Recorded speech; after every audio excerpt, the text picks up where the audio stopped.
لله رب العالمين، والصلاة والسلام على سيد الأنبياء والمرسلين وعلى آله وأصحابه أجمعين. أما بعد، فأعوذ بالله من الشيطان الرجيم. بسم الله الرحمن الرحيم.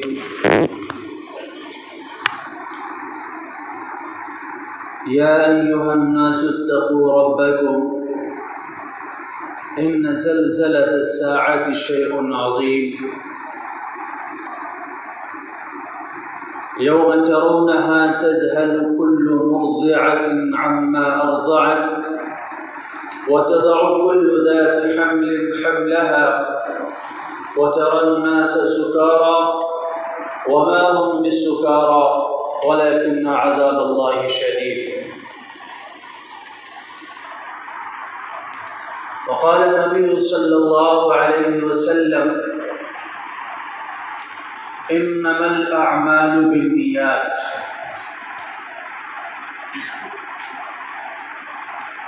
أو كما قال عليه الصلاة والسلام.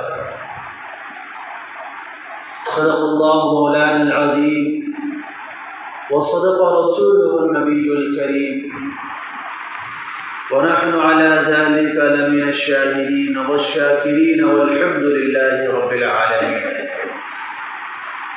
اللهم صل على سيدنا محمد وعلى آل سيدنا محمد وبارك وسلم.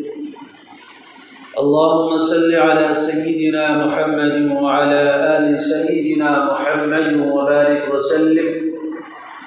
اللهم صل على سيدنا محمد وعلى آل سيدنا محمد وبارك وسلم.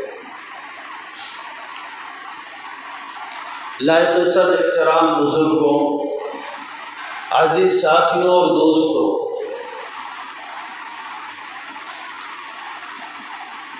اللہ تبارک و تعالی نے انسان کو جو دنیا میں پیدا فرمایا ہے، اس پیدائش کے پیچھے ایک بہت بڑا مقصد اور ایک بہت بڑی غرض ہے۔ اللہ تبارک و تعالی نے انسانوں کو صرف کھانے پینے کے لیے، زندگی گزارنے کے لیے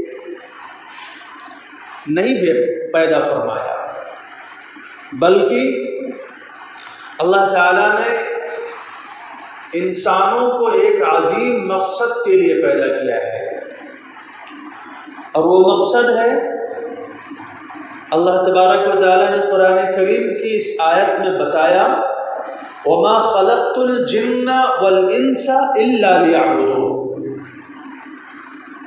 ہم نے انسانوں کو، جناتوں کو اپنی عبادت کے لیے پیدا کیا ہے۔ اللہ کی عبادت تو دنیا کی ہر مخلوق کرتی ہے۔ وَإِن مِّن شَيْءٍ إِلَّا يُسَبِّحُ بِحَمْدِهِ وَلَكِنْ لَا تَفْقَهُونَ تَسْبِيحَهُ۔ چاہے وہ زمین کے رہنے والی مخلوق ہو، چاہے وہ جنگلوں پہاڑوں کے رہنے والی مخلوق ہو، چاہے وہ سمندر کے رہنے والی مخلوق ہو، چاہے وہ آسمانوں کے رہنے والی مخلوق ہو، دنیا کی ہر مخلوق، جتنی بھی اللہ تعالیٰ نے جاندار پیدا فرمائے ہیں، بلکہ بے جان چیزیں بھی جو پیدا فرمائی ہیں، ہر چیز اللہ تعالیٰ کی تسبیح میں، تقدیس میں لگی ہوئی ہے۔ لیکن انسانوں کا معاملہ ان لوگوں سے الگ ہے۔ اللہ تعالیٰ نے ان کی ایک ڈیوٹی لگائی ہے، وہ اپنی ڈیوٹی کو پورا کر رہے ہیں، لیکن ان سے کوئی حساب کتاب نہیں ہونا ہے، ان سے کوئی پوچھ تاچھ نہیں ہونی ہے۔ ان کی زندگی پوری ہو جائے گی، وہ چلے جائیں گے، ان کا زمانہ گزر جائے گا، ان کا وجود مٹا دیا جائے گا، لیکن آخرت میں ان سے کوئی حساب کتاب یا جنت یا جہنم کا معاملہ نہیں ہونا ہے۔ لیکن انسان اور جنات یہ دو مخلوق ایسی ہیں کہ اللہ تبارک و تعالی ان کا حساب و کتاب بھی لیں گے اور نیک اعمال پر اللہ تعالیٰ جنت عطا کریں گے اور برے اعمال کی وجہ سے جہنم میں بھی ڈالیں گے۔ تو یہ جو مقصد ہے کہ جنت کو حاصل کرنا، یہ ہمارا مقصد ہے، اللہ کی رضا کو حاصل کرنا یہ ہمارا مقصد ہے، ہمیں جہنم سے نجات حاصل کرنا یہ ہمارا مقصد ہے جس دنیا میں ہم بھیجے گئے۔ اور اس مقصد کو سمجھانے کے لیے اللہ تعالیٰ نے 1,24,000 کے قریب پیغمبروں کو مبعوث فرمایا، اور اس کے آخر میں، اس سلسلے کے آخر میں اللہ تبارک و تعالیٰ نے اپنے آخری نبی سید الاولین والآخرین حضرت محمد مصطفیٰ احمد مجتبیٰ صلی اللہ علیہ وسلم کو مبعوث فرمایا، اور انہوں نے آ کر کے بتایا، اللہ کا قرآن لے کر کے آئے، اور قرآن نے ہمیں یہ بتایا کہ ہماری جو زندگی ہے اس کے 3 مقاصد ہیں، یا یہ کہہ لیجیے کہ اللہ نے جو قرآن اتارا 1,24,000 انبیاء علیہ السلام کو بھیجا، صحابہ کو بھیجا، اولیاء کو بھیجا، تابعین کو بھیجا، مجتہدین کو بھیجا، محدثین کو بھیجا، جتنے بھی اللہ کے بندے آئے جنہوں نے اللہ کے غافل اور بے پرواہ لاپرواہ بندوں کو اللہ سے جوڑنے کا کام کیا ہے، ہر ایک انسان کے آنے کا جو ہے وہ 3 مقصد ہے۔ نمبر 1 اللہ تعالیٰ کی توحید، قل هو اللہ احد اللہ الصمد لم یلد ولم یولد ولم یکن له کفوا احد۔ اللہ تعالیٰ نے جتنے بھی احکامات نازل فرمائے ہیں ان میں تمام احکامات کا جو سب سے پہلا مقصد ہے وہ اللہ کی توحید ہے، اس بات کا یقین کرنا کہ اللہ ایک ہے، وہی تمام چیزوں کا مالک ہے، دنیا کے نفع نقصان اچھے برے کا ہر چیز کا مالک وہی ہے۔ اللہ الصمد، وہ بے نیاز ہے۔ صمد کہتے ہیں ایسی ذات کو کہ جس کو اپنا کام کرنے کے لیے کسی کی بھی ضرورت نہ پڑے، اسے جو کرنا ہے جب کرنا ہے جب جی چاہے وہ کرے گا، اس کو کسی کی ضرورت نہیں ہے، اور دوسرے اس کی مرضی کے بغیر کچھ کر نہیں سکتے۔ تو سمجھ کا یہ معنی ہے کہ اس کو اپنے کام میں کسی کی محتاجگی نہیں ہے، وہ کسی کا ضرورت مند نہیں ہے، وہ کسی کا حاجت مند نہیں ہے، اور اس کے علاوہ جتنے بھی ہیں، انسان ہوں، جنات ہوں، فرشتے ہوں، دیگر مخلوق ہوں، کوئی بھی مخلوق اس کی مرضی کے بغیر، اس کی چاہت کے بغیر، اس کی اجازت کے بغیر اپنا ایک بھی کام نہیں کر سکتے۔ یہ قرآن میں اللہ نے ہمیں سمجھایا ہے کہ اس عقیدے کے ساتھ ہمیں زندگی گزارنی ہے کہ ہم اپنی ہر چیز کے اندر اللہ کے محتاج ہیں۔ لم یلد ولم یولد، نہ تو اس کو اولاد کی ضرورت ہے، نہ اس کو ماں باپ کی ضرورت ہے، نہ اس کو بیوی بچوں کی ضرورت ہے۔ لم یتخذ صاحبۃ ولا ولدا، اس کو کسی کی بھی ضرورت نہیں ہے، کیونکہ وہ صمد ہے، بے نیاز ہے، بے نیاز جس کو کسی کی حاجت نہ ہو۔ وَلَمْ يَكُنْ لَهُ كُفُوًا أَحَدٌ، اور کائنات میں اس کے برابر کوئی نہیں ہے۔ تو انبیاء علیہ السلام نے جو قوموں سے تکلیفیں اٹھائیں، پتھر کھائے، گالیاں کھائیں، انبیاء علیہ السلام کو مارا بھی گیا، پیٹا بھی گیا، ایسے ایسے نبی بھی گزرے ہیں کہ ان کو ان کے گوشت کو لوہے کی کنگھی سے، لوہے کے دندانوں سے ان کے گوشت کو بدن سے نوچ لیا گیا۔ کس بات کے لیے؟ کہ اللہ ایک ہے، یہ بتانے کے لیے کہ ہر چیز کا مالک وہی ہے، اس کے علاوہ کوئی بھی دنیا میں کچھ بھی اختیار نہیں رکھتا ہے۔ وَأَنَّمَا يَدْعُونَ ذَلِكَ بِأَنَّ اللَّهَ هُوَ الْحَقُّ وَأَنَّمَا يَدْعُونَ مِن دُونِهِ هُوَ الْبَاطِلُ وَأَنَّ اللَّهَ هُوَ الْعَلِيُّ الْكَبِيرُ۔ یہ بات جان لو کہ اس کائنات میں حقیقی معبود ہے وہ اللہ تعالیٰ کی ذات ہے، اور اللہ کے علاوہ جتنی بھی لوگوں کی پوجا کی جاتی ہے سب باطل ہیں، بیکار ہیں، بے اصل ہیں، بے حقیقت ہیں۔ وَأَنَّ اللَّهَ هُوَ الْعَلِيُّ الْكَبِيرُ، اور یہ بھی جان لو کہ اللہ تعالیٰ ہی سب سے بلند و بالا ہے۔ تو انبیاء علیہ السلام کے آنے کا جو پہلا مقصد، یا یہ کہہ لیجیے کہ تمام انسانوں کے جو آنے کا پہلا مقصد جو ہے کہ اللہ تعالیٰ کی توحید کو سمجھنا، اور دوسرا مقصد جو ہے وہ انبیاء علیہ السلام کی رسالت کو تسلیم کرنا، اس بات کے اوپر ایمان لانا۔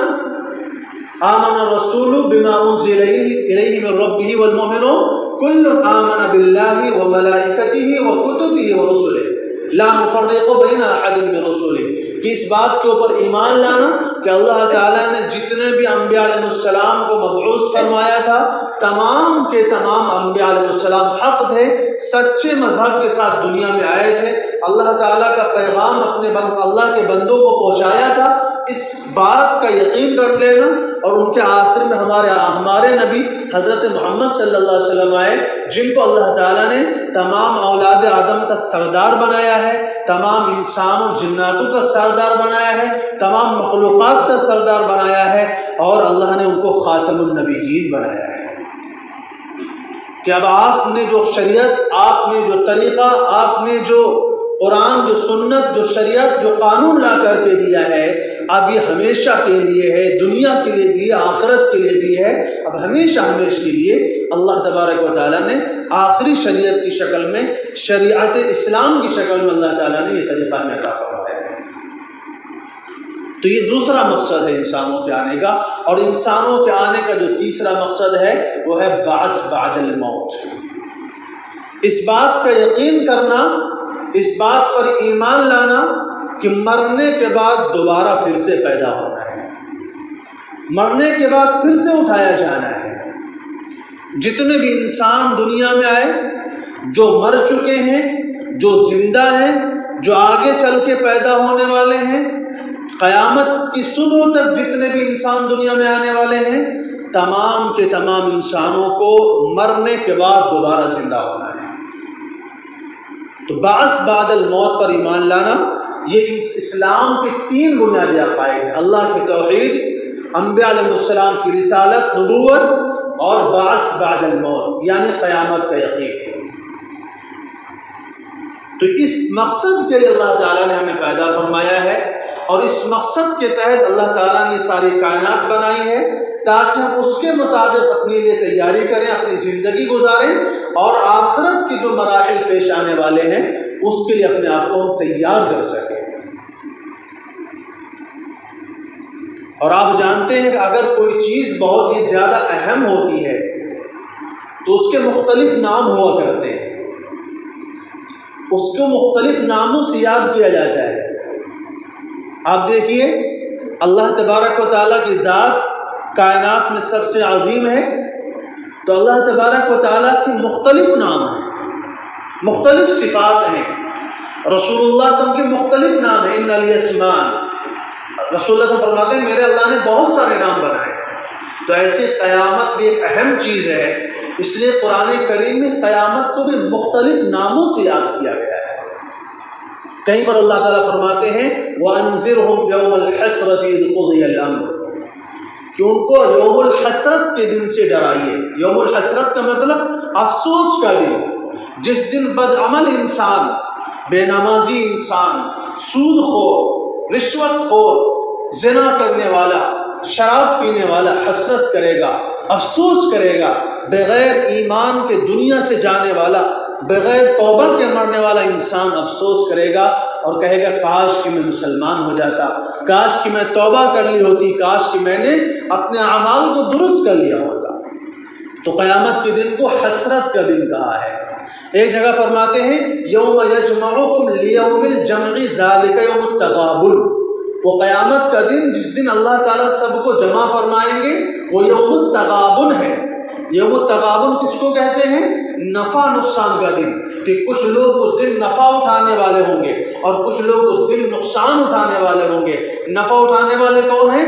آگے اللہ تعالیٰ خود ہی فرماتے ہیں وَمَن يُؤْمِن بِاللَّهِ وَرَسُولِهِ وَيَعْمَلْ صَالِحًا يُدْخِلْهُ جَنَّاتٍ تَجْرِي مِن تَحْتِهَا الْأَنْهَارُ خَالِدِينَ فِيهَا، جو اللہ پر، اس کے رسول پر ایمان لائے گا وہ نفع اٹھانے والا ہے اور جو اچھے عمل کرے گا وہ نفع اٹھانے والا ہے، اللہ تعالیٰ اس کو قیامت کے دن ہمیشہ کی رہنے والی جنتوں میں داخل کرے گا۔ والذین کفروا وکذبوا بآیاتنا، اور جنہوں نے کفر کیا اور ہماری آیتوں کو جھٹلایا اور آخرت کو بھول کر کے اپنی مقصد کو بھول کر کے زندگی گزاری، وہ لوگ نقصان اٹھانے والے ہیں۔ فاولئک اصحاب النار، اللہ تعالیٰ کہتے ہیں یہ جہنمی لوگ ہیں۔ تو نفع نقصان کیا ہے اللہ تعالیٰ نے بتا دیا ہے، اس کو یوم القیامہ کے نام سے بھی جانا جاتا ہے۔ اللہ تعالیٰ ایک جگہ فرماتے ہیں لا اقسم بیوم القیامہ ولا اقسم بالنفس اللوامہ، میں قسم کھا کر کے کہتا ہوں قیامت کا دن حق کا دن ہے۔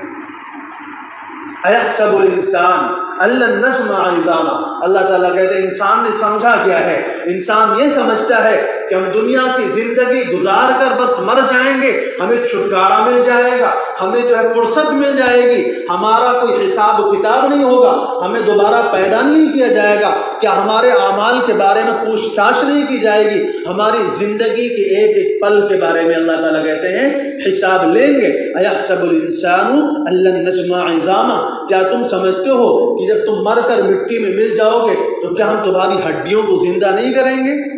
بلا قادرین، بلکہ کیوں نہیں زندہ کریں گے، ہمیں اس بات پہ قدرت ہے، ہمیں اس بات کی طاقت ہے، علی ان نسوی بنانا، تمہیں بنانا تو دور کی بات ہے، تمہارے انگلی کے کوڑوں کو بھی ہم درست کر دیں گے۔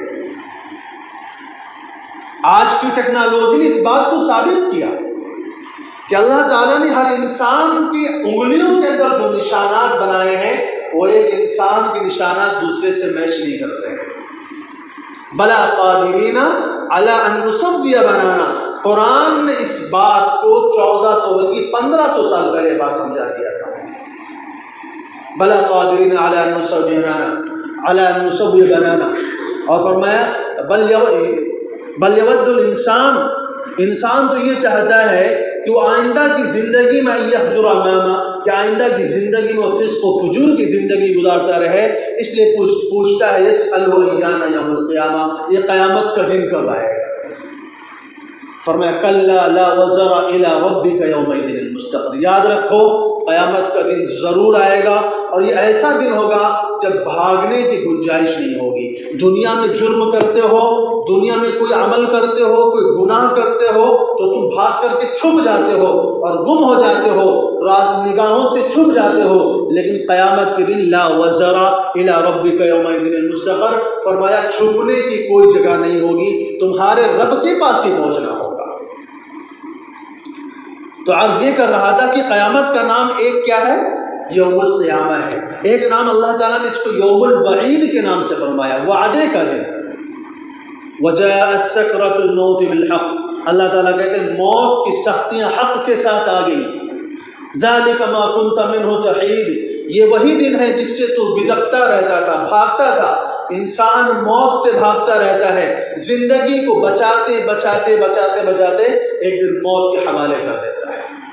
کوئی انسان مرنا نہیں چاہتا ہے، موت کو کوئی پسند نہیں کرتا ہے۔ جاءت سکرۃ الموت بالحق ذالک ما کنت منہ تحید، اللہ تعالیٰ کہتے ہیں یہ وہی دن ہے، یہ وہی چیز ہے، یہ وہی موت ہے جس سے تو بھاگا کرتا تھا، بچنے کی ہر ممکن تدبیر کرتا تھا، اس کے لیے تو نے اچھے سے اچھے مکانات بنائے، مضبوط مکانات بنائے، تاکہ دشمنوں کے حملوں سے اور جانوروں کے حملوں سے اور موسم کے حملوں سے تو اپنے آپ کو بچا سکے، محفوظ رکھ سکے، تاکہ تجھے جو سردی کا اثر نہ ہو، تجھے گرمی کا اثر نہ ہو، تجھے جو ہے موسم کے جو ہے تبدیلیوں کا اثر تیرے بدن پہ نہ ہو۔ تو نے اچھے سے اچھے لباس بنائے، اچھی سے اچھی گاڑیوں میں گھوما، کس لیے؟ تاکہ تو اپنی زندگی کی حفاظت کر سکے، زندگی کو بچا سکے۔ لیکن فرمایا ذالک ما کنت منہ تحید، یہ وہی چیز ہے جس سے تو بھاگا کرتا تھا۔ ونفخ فی الصور ذالک یوم الوعید، اور قیامت کے دن سور جب پھونکا جائے گا وہی وعدے کا دن ہے۔ تو قرآن کریم میں اللہ تعالیٰ نے قیامت کو مختلف ناموں سے یاد کیا ہے، 2500 نام قرآن کریم میں اللہ تعالیٰ نے قیامت کے ذکر فرمائے، کہیں پر اس کو کھڑکھڑانے والے فرمایا القارعۃ ما القارعہ وما ادراک ما القارعہ، تمہیں پتہ ہے کہ قارعہ کیا چیز ہے، تمہیں پتہ ہے کہ قارعہ کیا چیز ہے، اللہ تعالیٰ پوچھ رہے ہیں، پھر فرماتے ہیں یوم یکون الناس کالفراش المبثوث، اس دن انسانوں کی حالت یہ ہوگی کہ بکھرے ہوئے پروانوں کی طرح ہو جائیں گے. وَتَكُونُ الْجِبَالُ كَالْعِهْنِ الْمَنْفُوشِ، اور پہاڑوں کو دیکھو گے یہ روئی کے ٹکڑوں کی طرح اڑتے پھریں. تو کہیں پر اس کو انصاف کا دن کہا، کہیں پر اس کو جزا کا دن کہا، کہیں اس کو حساب کا دن کہا. یہ مختلف نام اللہ تعالیٰ نے قیامت کے اس لیے ذکر فرمائے ہیں تاکہ اس کی اہمیت کا ہمارے ذہن میں اندازہ ہو جائے، ہم اس کی اہمیت کو سمجھ جائیں کہ یہ کوئی معمولی دن نہیں ہے، یہ بہت ہی بڑا دن ہے، یہ بہت ہی عظمت والا دن ہے، اہمیت کا حامل دن ہے. اس دن سے غفلت انسان کے لیے بربادی کا سبب ہوگی. اس دن سے غفلت، اس دن کی یاد سے غفلت یہ انسان کے لیے تباہی کا سبب ہوگی. جو انسان دنیا کے رنگینیوں میں مست و مگن ہو کر کے اور دنیا کے لہو لعب میں مشغول ہو کر کے اور دنیا کی زندگی کو اصل سمجھ کر کے زندگی گزارتا ہے، قیامت کا دن اس کے لیے افسوس کا دن ہوگا، حسرت کا دن ہوگا، ناکامی کا، بربادی کا اور اصلی ناکامی کا دن ہوگا. ہم دنیا کے دھوکے کا شکار ہیں، اچھے خاصے پڑھے لکھے ہیں، دنیا کے اعتبار سے بہت ہی ترقی یافتہ ہیں، تعلیمات بہت زیادہ ہیں، لیکن ہمیں نمازوں کی پرواہ نہیں ہے. عقل مند تو بہت ہیں لیکن ہمیں قبر کی پرواہ نہیں ہے. عقل کہ ہم جو ہے دنیا والوں کو اپنی انگلی پہ نچانا جانتے ہیں لیکن ہمیں اپنے انجام کی فکر نہیں ہے. ہمیں معلوم نہیں ہے کہ قبر میں کیا معاملہ ہوتا ہے، ہمیں معلوم نہیں ہے کہ قبر میں کیسے احوال پیش آتے ہیں، قبر میں کیا سوال و جواب ہوتے ہیں، مرنے کے بعد انسان کے ساتھ کیسے مراحل پیش آتے ہیں. رسول اللہ صلی اللہ علیہ وسلم فرماتے ہیں اگر تمہیں پتہ چل جائے کہ قبر میں مردے کے ساتھ کیا ہوتا ہے تو تم اپنے مردوں کو دفن کرنا چھوڑ دو گے. ہم تو جاتے ہیں وہاں جا کر قبرستان میں بھی ہنسی مذاق کر رہے ہوتے ہیں. اتنا ضمیر مردہ ہو چکا ہے، اتنا غفلت سوار ہے ہمارے اوپر کہ قبرستان میں جا کر کے بھی اپنی قبر کی یاد نہیں آتی. کہتے ایک جنازہ جا رہا تھا، ایک آدمی نے کسی سے پوچھا کس کا جنازہ جا رہا ہے تو اس نے کہا یہ تیرا جنازہ جا رہا ہے. اس نے کہا اگر تجھے غصہ آ رہا ہے تو یہ میرا جنازہ جا رہا ہے. ہمیں اس کی کیا پرواہ کہ کون مر رہا ہے کون نہیں مر رہا ہے، ایک دن ہمیں بھی مرنا ہے. ہمیں بھی اسی طرح لوگوں کے کندھے پہ سوار ہو کر کے یہ وزنوں ڈھیروں مٹی کے وزن کے تلے جو ہے اپنے آپ کو جو ہمیں پانا ہے، دفن کرنا ہے. اس دن آنکھیں کھولیں گے.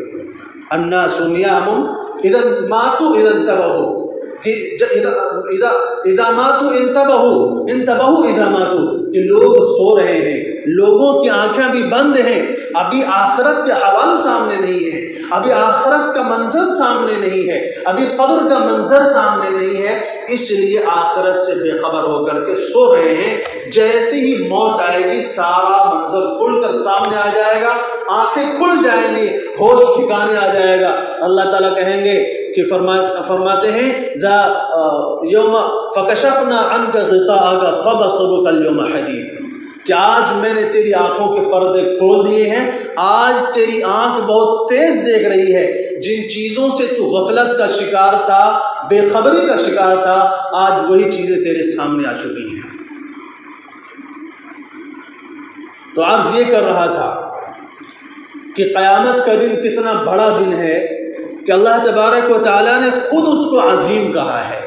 اگر اللہ تعالیٰ کسی چیز کو عظیم کہہ دے تو واقعی وہ بڑی چیز ہے. اللہ تعالیٰ نے اپنی ذات کو کہا ہے وہ العلی العظیم، اللہ تعالیٰ بلند ہیں اور اللہ تعالیٰ بڑے ہیں. اللہ تعالیٰ نے نبی صلی اللہ علیہ وسلم کے اخلاق کے بارے میں فرمایا ہے انک لعلی خلق عظیم، آپ کے اخلاق بہت اونچے ہیں، بہت بلند ہیں. تو گویا کہ اللہ تعالیٰ اگر کسی چیز کو بڑا کہہ رہے ہیں تو واقعی وہ بڑی چیز ہوگی. تو اللہ تعالیٰ کیا فرماتے ہیں عما یتساءلون عن النبأ العظیم الذی هم فیہ مختلفون کلا سیعلمون ثم کلا سیعلمون. یہ لوگ آپ سے کس چیز کے بارے میں بحث کرتے ہیں، یہ کس چیز کے بارے میں جھگڑا کرتے ہیں؟ بڑی خبر کے بارے میں. وہ کون سی بڑی خبر جس کے بارے میں اختلاف کا شکار ہیں؟ کلا سیعلمون، ہرگز نہیں، خدا کی قسم ان قریب ان کو معلوم ہو جائے گا. پھر ان قریب ان کو معلوم ہو جائے گا کہ وہ بڑی خبر کیا چیز ہے.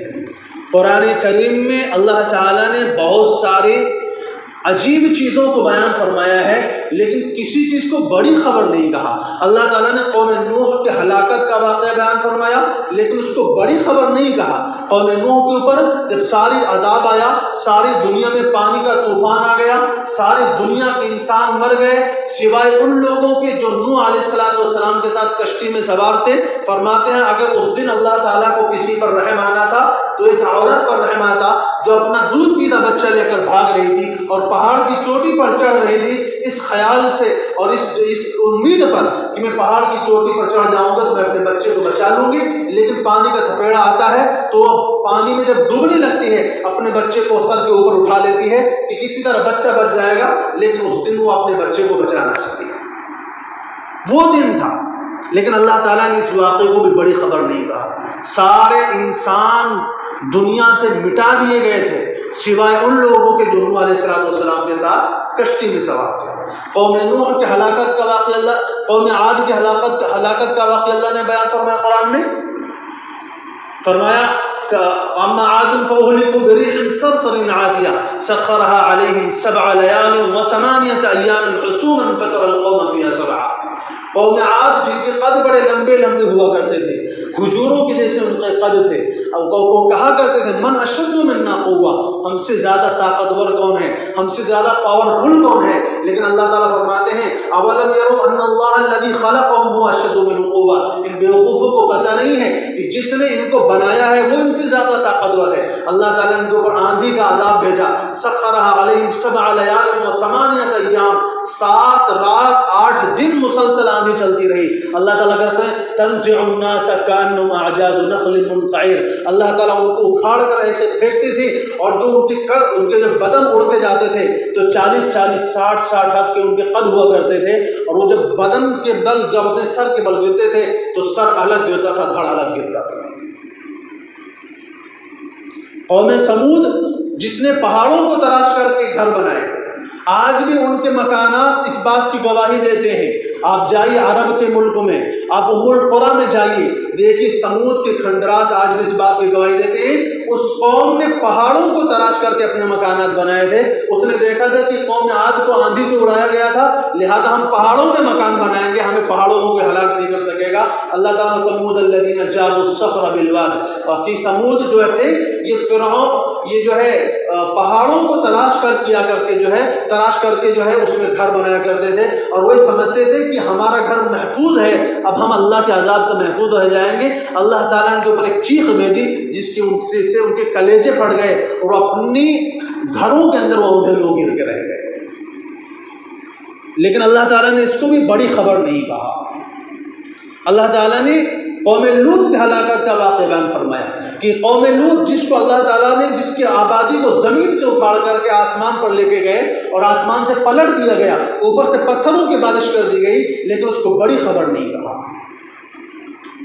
ابراہیم علیہ السلام آگ میں ڈالے گئے، ابراہیم علیہ السلام نے اپنے بیٹے کو ذبح کیا، یوسف علیہ السلام کنویں میں ڈالے گئے، جیل میں ڈالے گئے، 40 سال تک یہ باپ بیٹے کی جدائیگی رہی، اور ایوب علیہ السلام کو بڑی بیماریوں کا شکار کیا گیا، اور اصحاب کہف کا موسیٰ علیہ السلام کے مقابلے قوم فرعون کو اللہ نے غرق کیا، فرعون اس کی قوم کو سمندر میں ڈبویا، اور ایسے ہی اصحاب کہف کو 309 سال تک اللہ تعالیٰ نے غار میں سلایا، اور 309 سال کے بعد ان کو دوبارہ زندہ کر کے قوم کے سامنے پیش کیا۔ یہ تمام عجیب واقعات دنیا میں پیش آئے، لیکن اللہ تعالیٰ نے کسی بھی واقعے کو بڑی خبر نہیں کہا ہے، لیکن جب قیامت کی بات آئی تو اللہ تعالیٰ نے اس کو بڑی خبر کہا ہے۔ اس سے یہ پتہ چلتا ہے کہ اس کائنات میں قیامت سے بڑی خبر کوئی نہیں ہے،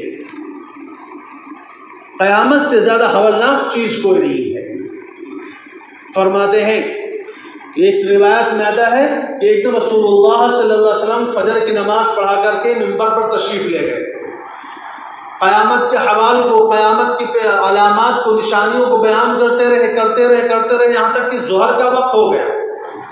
جب ظہر کا وقت ہو گیا ممبر سے نیچے تشریف لائے، ظہر کی نماز پڑھائی، سنتوں سے فراغت کے بعد پھر ممبر پر تشریف لے گئے، عصر تک بیان کرتے رہے، عصر کی نماز کا وقت آیا پھر ممبر سے تشریف لائے، عصر کی نماز پڑھی پھر ممبر پر تشریف لے گئے، یہاں تک کہ مغرب کا وقت آ گیا۔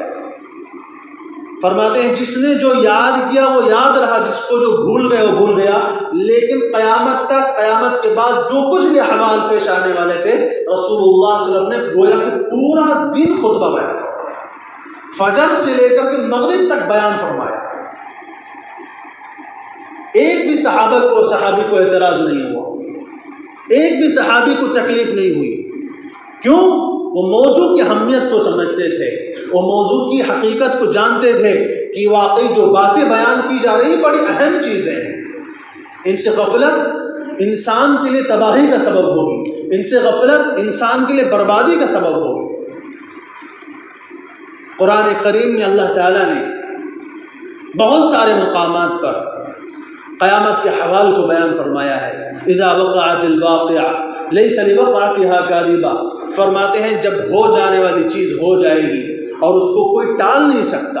اذا رجت الارض رجا، جب زمین کو ہلا دیا جائے گا، وبست الجبال بسا، اور پہاڑوں کو ریزہ ریزہ کر دیا جائے گا، فکانت ہباء منبثا، یہ اڑتے ہوئے گرد و غبار کی طرح ہو جائیں گے، وکنتم ازواجا ثلاثا، اور تمہاری 3 قسمیں ہو جائیں گی، 3 طرح کے لوگ ہو جائیں گے، 3 جماعتیں ہو جائیں گے۔ فاصحاب المیمنہ ما اصحاب المیمنہ، کچھ لوگ داہنے ہاتھ والے ہوں گے، اور کیسے خوش نصیب ہیں، کیسے بابرکت ہیں، اور کیسے مبارک ہیں وہ لوگ جن کو داہنے ہاتھ میں نام اعمال دیا جائے گا، کہ ان کو اللہ تعالیٰ اپنی خصوصی جنتوں میں رکھیں گے، خصوصی نعمتوں سے سرفراز فرمائیں گے۔ تو ایک تو اصحاب المیمنہ، دوسرا اصحاب الیمین، یہ بھی جنتی لوگ ہیں جن کو دائیں ہاتھ میں نام اعمال دیا جائے گا، اور تیسری قوم جو ہوگی وہ اصحاب الشمال ما اصحاب الشمال، بائیں ہاتھ والے، یعنی جن کو نام اعمال بائیں ہاتھ میں دیا جائے گا، ما اصحاب الشمال فی سموم و حمیم، فرمایا یہ بے شعلے کی آگ میں ہوں گے، وہ ظل من یحموم، اور دھوئیں کے سائے میں ہوں گے،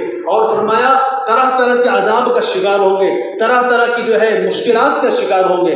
تو اللہ تعالیٰ نے قیامت کا ذکر قرآن کریم میں ہر صورت میں تقریباً فرمایا ہے، موقع موقع سے اللہ تعالیٰ نے اس بات کو یاد دلایا ہے کہ یہ چیز ہو کر کے رہے گی، یہ چیز آنے والی ہے۔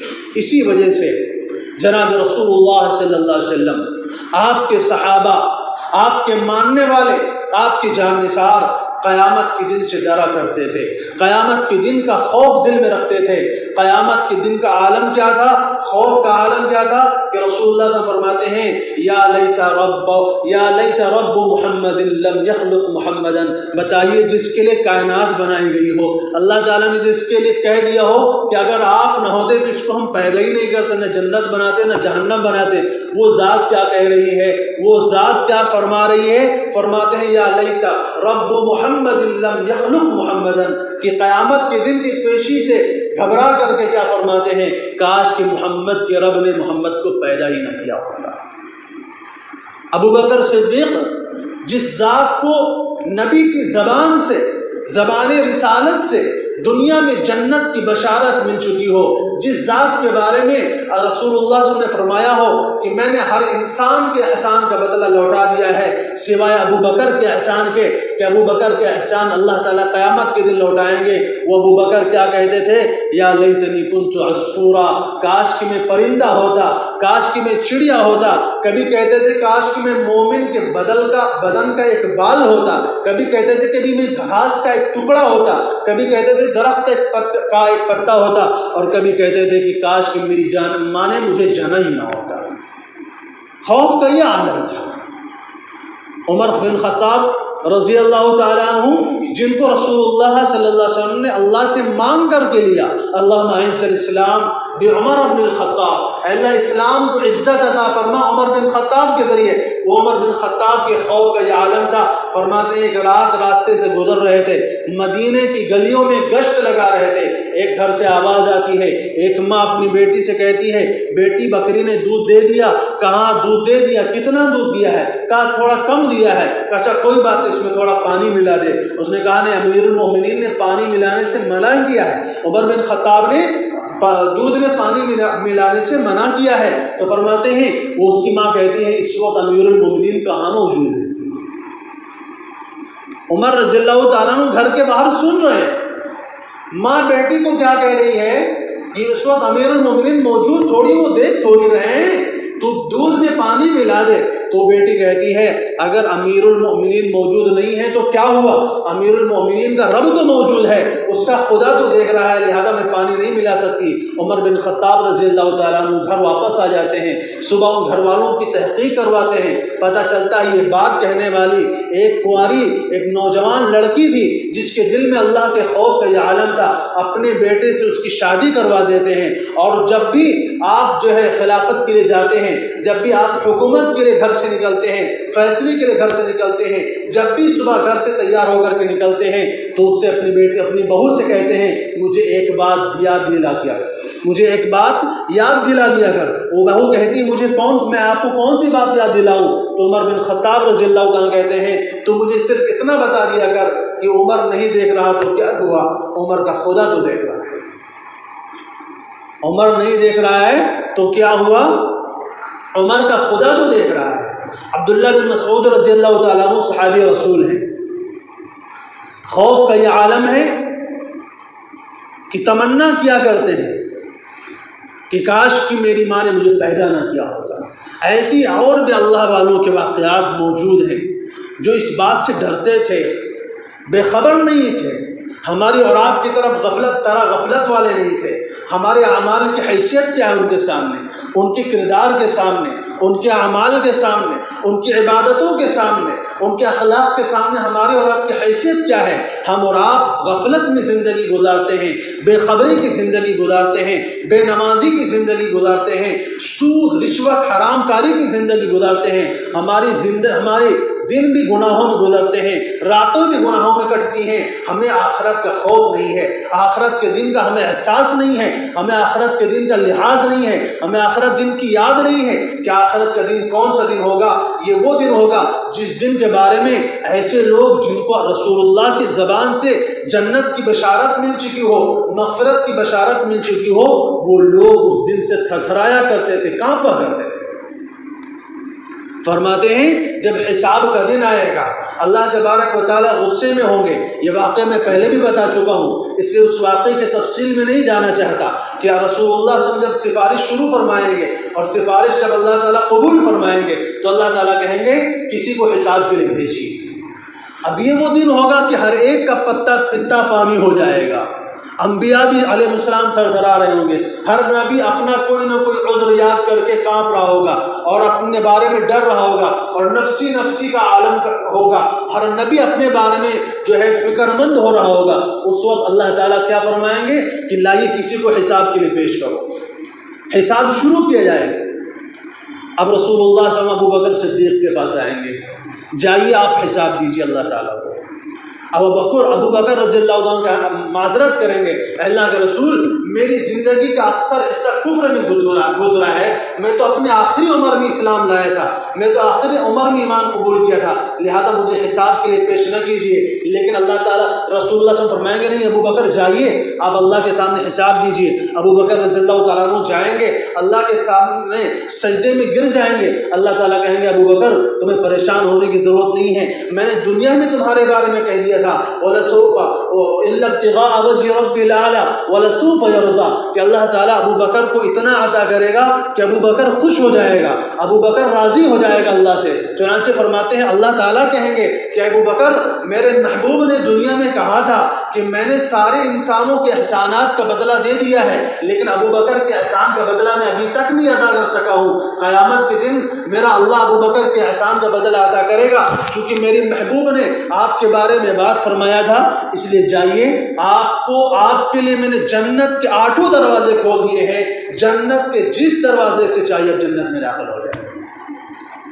اس کے بعد رسول اللہ صلی اللہ علیہ وسلم عمر بن خطاب رضی اللہ تعالیٰ عنہ کو پیش فرمائیں گے کہ عمر جائیے اللہ تعالیٰ کو حساب دیجیے۔ عمر رضی اللہ تعالیٰ عنہ بھی اپنا عذر پیش کریں گے اور اپنے گناہوں کو یاد کر کے روئیں گے، تو اللہ تعالیٰ فرمائیں گے عمر گھبرانے کی بات نہیں ہے، میرے محبوب نے تو آپ کو مجھ سے مانگ کر کے لیا تھا، میں آپ سے کیسے حساب لے سکتا ہوں کہ جبکہ میرے محبوب نے خود آپ کے بارے میں دعا فرمائی تھی۔ اس کے بعد عثمان رضی اللہ تعالیٰ عنہ کا نمبر آئے گا. عثمان رضی اللہ تعالیٰ عنہ بھی اپنے گناہوں کو یاد کر کے رو رہے ہوں گے, اپنی زندگی کو, اپنی کوتاہی کو یاد کر کے رو رہے ہوں گے. اللہ تعالیٰ فرمائیں گے عثمان تو نے میرے نبی کے اوپر ایسا احسان کیا تھا کہ میرے نبی نے تیرے لیے دعا دی تھی, آج میں تیرا کام آسان کر دوں گا. وہ احسان کیا تھا؟ فرماتے ہیں عید کا دن تھا, فجر کے بعد رسول اللہ صلی اللہ علیہ وسلم عیدگاہ کے لیے روانہ ہو رہے تھے. عائشہ رضی اللہ تعالیٰ عنہ ام المؤمنین فرماتی ہیں کہ جناب کہ رسول اللہ صلی اللہ علیہ وسلم کچھ پیسے دے کر کے جائیے, کچھ مال دے کر کے جائیے, کیونکہ آپ کے جانے کے بعد ابھی گھر میں یتیم آئیں گے, بیوائیں آئیں گے, مسکین لوگ آئیں گے, ان کے کھانے کا کچھ انتظام نہیں ہے, اور آپ ہمیں کچھ دے کر کے جائیے تاکہ ہم ان کے کھانے کے واسطے کچھ پکا سکیں, تاکہ یتیموں, غریبوں, مسکینوں کو ہم کھلا سکیں اور ہمارے لیے بھی کھانے کا انتظام ہو. رسول اللہ صلی اللہ علیہ وسلم فرماتے ہیں میرے پاس تو پیسے نہیں ہیں, میرے پاس تو مال نہیں ہے. اتنا فرما کر کے آپ چلے جاتے ہیں. حضرت عائشہ رضی اللہ تعالیٰ عنہ صبر کر کے بیٹھ جاتی ہیں. جب رسول اللہ صلی اللہ علیہ وسلم عیدگاہ سے تشریف لاتے ہیں تو دیکھتے ہیں کہ گھر کے اندر شاندار کھانا بنا ہوا ہے, کھانے کی خوشبو آ رہی ہیں, یتیم بھی کھا رہے ہیں, بیوائیں بھی کھا رہی ہیں, مسکین بھی کھا رہے ہیں. اور رسول اللہ صلی اللہ علیہ وسلم فرماتے ہیں عائشہ یہ مال کہاں سے آیا, یہ کھانا کہاں سے آیا؟ فرماتی ہیں کہ جب آپ عیدگاہ تشریف لے گئے تھے تو آپ کے جانے کے بعد حضرت عثمان رضی اللہ تعالیٰ عنہ نے تمام امہات المومنین کے گھروں میں ایک ایک اونٹ کھانے کے سامان سے لدا ہوا بھیجا تھا, اور تمام گھروں میں یعنی آپ کی تمام بیویوں کے پاس ایک ایک اونٹ سامان سے لاد کر بھیجا تھا. یہ وہی کھانا ہے جو ہم آپ کے لیے پکا کر تیار کر رہے ہیں. اس وقت رسول اللہ صلی اللہ علیہ وسلم نے فرمایا تھا اللہم یسر الحساب علی عثمان ابن عفان, اے اللہ عثمان ابن عفان کا حساب آسان فرما دیجئے, اللہ تعالیٰ ان کو بغیر حساب کے جو ہے جنت میں داخل فرمائے. پھر اس کے بعد علی رضی اللہ تعالیٰ عنہ کا نمبر آئے گا. علی رضی اللہ تعالیٰ عنہ وہ ذات ہیں جن کے بارے میں رسول اللہ صلی اللہ علیہ وسلم فرمایا ہے کہ اسرع الحساب علی, حساب علی, کہ قیامت کے دن جو سب سے آسان حساب ہوگا وہ حضرت علی رضی اللہ تعالیٰ عنہ کا حساب ہوگا. تو قیامت کے دن ایسے لوگ پیش ہوں گے, اللہ کے دربار میں ایسے لوگ جائیں گے. ہم جیسے لوگوں کی حالت کیا ہوگی, سوچنے کی بات, فکر کی بات ہے. تو یہ واقعات, یہ باتیں, یہ حدیث آپ حضرات کے سامنے اسی لیے پیش ہو رہے ہیں, اسی لیے پیش کی جا رہی ہیں کہ ہم اپنی فکر کریں, اپنے آخرت کی, اپنے اولاد کے آخرت کی, اپنے گھر والوں کے آخرت کی فکر کریں اور ان کو تیاری کریں. آج بیٹا شراب پینے لگے ہم اس کو برا سمجھتے ہیں, آج بیٹا زناکاری کر لے اس کو بھی برا سمجھتے ہیں, لیکن نماز نہ پڑھے اس کو برا نہیں سمجھتے ہیں, کیونکہ نماز سب سے پہلے عبادت ہے. اول ما یحاسب به العبد یوم القیامت الصلاۃ, قیامت کے دن سب سے پہلے اگر کسی چیز کا حساب ہوگا وہ نماز کا حساب ہوگا. جس کی نمازیں اچھی نکل آئیں دیگر اعمال کی طرف پھر بعد میں جایا جائے گا کہ آپ نے صدقات کتنے دیے, آپ نے روزے کتنے رکھے, آپ نے قربانی کتنی پیش کی, آپ نے خیرات کتنے کیے, آپ نے غریبوں کی مدد کتنی کی, آپ نے مسکینوں یتیموں کو سہارا کتنا دیا. وہ لوگ کہتے ہیں نا کہ بھئی میں نمازی تو نہیں پڑھتا ہوں, بقیہ تو اچھے کام کر رہا ہوں, میں تو غریبوں کی مدد کرتا ہوں, میں تو فلاں یہ کام کروا دی, میں نے فلاں جگہ مسجد بنوا دی, میں نے فلاں جگہ جو یتیم خانہ تعمیر کروا دیا, میں نے فلاں بچی کی شادی کروا دی, نمازی تو نہیں پڑھتا ہوں. رسول اللہ صلی اللہ علیہ وسلم کیا فرماتے ہیں, اگر نماز کا خانہ خالی نکلا تو باقی اعمال رد کر دیے جائیں گے, مردود ہو جائیں گے. جب تک نماز مقبول نہیں ہوگی کوئی بھی عمل مقبول نہیں ہوگا. اول ما یحاسب به العبد یوم القیامت الصلاۃ. اس لیے فکر کریں, اپنے آخرت کی فکر کریں, اپنی قبر کی فکر کریں اور نماز کی پابندی کریں, نماز کا اہتمام کریں, کیونکہ نماز اس کائنات میں سب سے افضل ترین عبادت ہے, سب سے مقدم ترین عبادت ہے. اس سے بڑھ کر کوئی عبادت نہیں ہے, اس سے بڑھ کر کوئی ثواب کا کام نہیں ہے. اللہ تبارک و تعالیٰ نے اس کائنات میں جو سب سے بہترین عبادت کی چیز اور اللہ کا قرب حاصل کرنا کا جو ذریعہ بنایا ہے وہ نماز کو بنایا ہے. ایسے دیگر اعمال ہیں, بس ہمیں اپنے آخرت کی تیاری کرنی ہے, آخرت کی فکر کرنی ہے, اپنے بارے میں بھی, اپنی اولاد کے بارے میں بھی, اپنے گھر والوں کے بارے میں بھی. اگر کوئی بے نمازی ہے تو علماء نے تو یہاں تک لکھا ہے کہ اس کا کھانا الگ کر دو, اس کو مسلمانوں کے قبرستان میں دفن نہ کرو. مسئلہ یہ پھر ہم جائیں گے کہاں, ہمارا انجام کدھر ہوگا, ہماری تدفین کہاں ہوگی, ہماری جنازہ پڑھنے والے کون ہوں گے.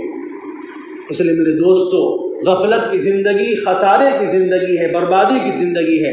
اپنے لیے فکر کیجیے, آخرت کی فکر کیجیے, کیونکہ اللہ تبارک و تعالیٰ نے دنیا میں جتنی بھی نعمتیں ہمیں دی ہیں ہر ایک نعمت کا اللہ تعالیٰ ہم سے حساب لیں گے۔ اگر ان نعمتوں کا ہم نے دنیا میں استعمال صحیح کیا ہے، قیامت کے دن ہم اللہ تعالیٰ اس کو بہترین